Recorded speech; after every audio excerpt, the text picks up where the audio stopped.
This is the story of Clinton Dumm to be told. Look at my hair looks awful this way. Man, I'm a one ugly dude. I hate looking at myself. Anyways, you don't need to hear that. This is the story of Clinton Dumm to be told at the History Museum. This house, the Harbeck House, it's called the Harbeck House. It was built in 1899 by a very wealthy couple from New York City, Kate and John Harbeck. They built this house to be their summer cottage.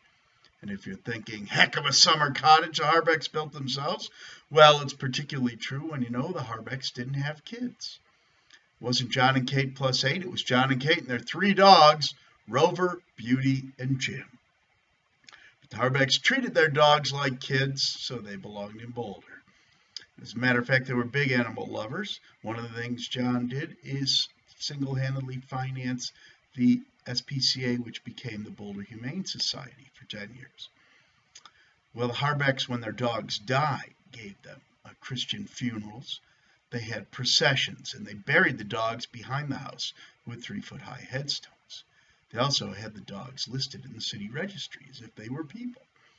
So if you had relatives who lived in Boulder a long time ago, you could maybe go down to the Carnegie Library and discover that your great-great-aunt Mildred died the same day as Rover Harbeck.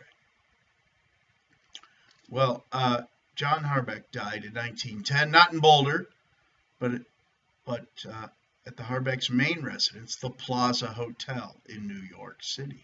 There's still a Harbeck ballroom in the hotel named after them. And after John died, Kate didn't want to come back to Boulder anymore, so she just had the house boarded up, and it stayed boarded up until, in 1931, Kate was crushed to death by the revolving door of the Plaza Hotel. Jokes ensue. None of that has anything to do with the ghost story that I came here to tell you, though. This is the ghost story. I just love telling people how Kate Harbeck died. This is the ghost story of the Boulder History Museum, which is what this house is now. In 1918, there was a guy in Boulder with a rather unfortunate name of Clinton Dumm.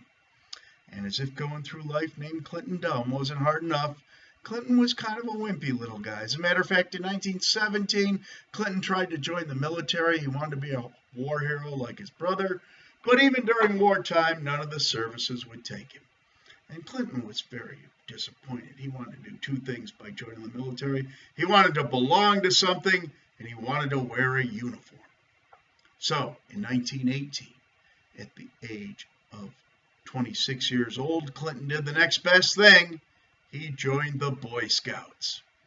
The Boy Scouts were fairly new back then. I guess it wasn't that weird for an adult to join the Boy Scouts. And by the time Clinton was 36, he had become an Eagle Scout. And by the time he's 46, well, now it was getting a little weird, and they threw him out. Clinton was despondent. All he cared about or talked about was the Scouts, and the rest of his life he'd often be seen hanging out at the background of scouting events. And you know this sash full of merit badges that Scouts have? Well, Clinton would wear his everywhere he went. He had a job in a photo lab on Pearl Street. He wore it to work every day. Well, Clinton died in 1970, and he left his Scout stuff to Scout Troop 71 here in Boulder that he had belonged to. A man named Bob Bradfield, who owned a lumber yard, was the chief of the scoutmaster at the time. And Bob went over to Clinton's house to see what was there. And it was a weird house. The rooms were all piled with floor to ceiling with newspapers and magazines. So it was like a maze to walk through there. He could have been on one of those hoarder shows. And in the basement, Clinton had built a full-size, fully functional race car. Interesting thing to have in your basement. Well, Bob just wanted the Scout stuff, so he takes a box of this home. Sorry, that's Liz. He takes a box of it home, puts it in his son's bedroom closet, and strange things start to happen at the Bradfield house. Their power keeps going out. The pilot light on their furnace is going off. And every day, Bob finds this sash full of merit badges is sitting on Bob's son's bed like it's ready to go. Well, Bob just figures his son is messing around with it, so he tells him to cut it out. And like any good 10-year-old, his son says, I didn't do anything. Well, Bob's not so sure, so he takes his sash back, puts it in a box with everything else, tapes the box up, puts it in a high shelf in his son's bedroom closet, and locks the closet door. A couple hours later, they hear a loud crashing noise coming from the boy's bedroom. When they open the door, the room's trashed. Stuff's thrown around, stereos on the floor. But there on the bed is that sash full of merit badges, ready to go. So Bob Bradfield thinks, maybe the Boulder History Museum would like some scout stuff. So he takes it over to the museum, and they say, yeah, as a matter of fact, we'll put up an exhibit in honor of the Boy Scouts. So they put this exhibit on the 3rd floor, and now the weird stuff is starting to happen at the museum. Their power's going out, their pilot light's going off, and they get compliments from people who say, we came in last night after hours, or we called last night after hours, and this nice man answered the phone, gave us all this nice information. The only problem was there were no men working in the museum at any time. Well, after a month, they decided to take down the Boy Scout exhibit, and to be fair, put up a Girl Scout exhibit in the same spot. But the next morning when they come in, the Girl Scout exhibit is trashed. Stuff's ripped up, thrown around the floor, cookies all over the floor.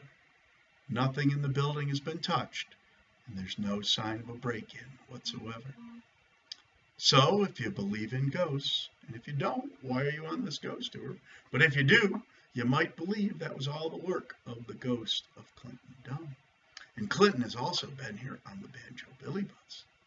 The first year of Banjo Billy Bus tours, John, who started this company, was doing a tour and sitting there in the back in the death couch. Oh, sorry, I didn't tell you about the death couch thing. Oh well.